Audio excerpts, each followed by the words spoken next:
Hello guys, मैं Amit Kochhar advocate हूँ supreme court of India.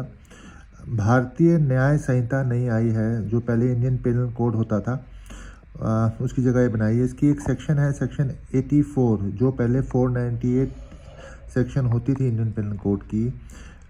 वो ये कहती है कि अगर आप किसी की बीवी को भगा के ले जाते हो उसके साथ इलिसिट इंटरकोर्स करने के लिए, तो उसका क्या होगा।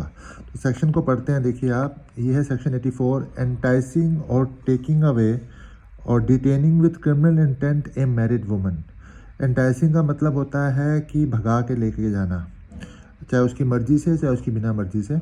किडनैपिंग नहीं है ये। एंटाइसिंग का मतलब ज़बरदस्ती लेके जाना नहीं है। एंटाइसिंग का मतलब है कि बहलाना फुसलाना, या उसकी मर्ज़ी से, लड़की की मर्ज़ी से भी अगर आप किसी मैरिड वुमन को, कोई शादीशुदा लड़की को लेके जाते हो, तो क्या होगा। Whoever takes or entices away any woman who is and who he knows or has reason to believe to be wife of another man.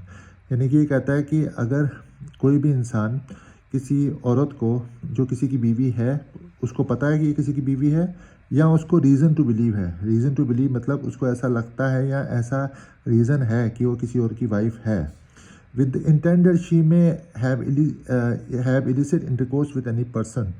तो ये बोलता है कि अगर उसको इसलिए लेके जाया जाता है कि वो उसके साथ सेक्सुअल रिलेशनशिप बनाएगी, और कंसील्स और डिटेन्स with the intent any such woman, और उसको वो डिटेन करता है। डिटेन मतलब उसको कहीं पे वो रखता है और उसको विद द इंटेंट का उसको छुपाता है कहीं पे, तो इसकी सज़ा जो है, shall be punish with imprisonment of either description of for a term 2 years और फाइन। तो बोलता है कि ऐसे इंसान को 2 साल की सज़ा होगी। ये लड़के के लिए है। कहने में, अगर इसको मैं नटशल में कहूँ, अगर कोई भी इंसान किसी की बीवी को बहला फुसला के या उसकी मर्ज़ी से लेके जाता है और उसको कहीं रखता है या कहीं छुपाता है, कहीं और उसके साथ अगर रहता है, तो ये सेक्शन कहती है तो ये एक गुनाह है और इसकी सज़ा जो है वो 2 साल होगी। 498 सेक्शन होती थी आईपीसी की।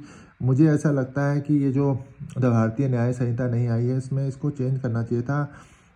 ये काफ़ी लोग ये कर रहे हैं, और आप लोगों की राय जानना चाहता हूँ कि इसको कैसे, मतलब होनी चाहिए थी ये section. Thank you so much.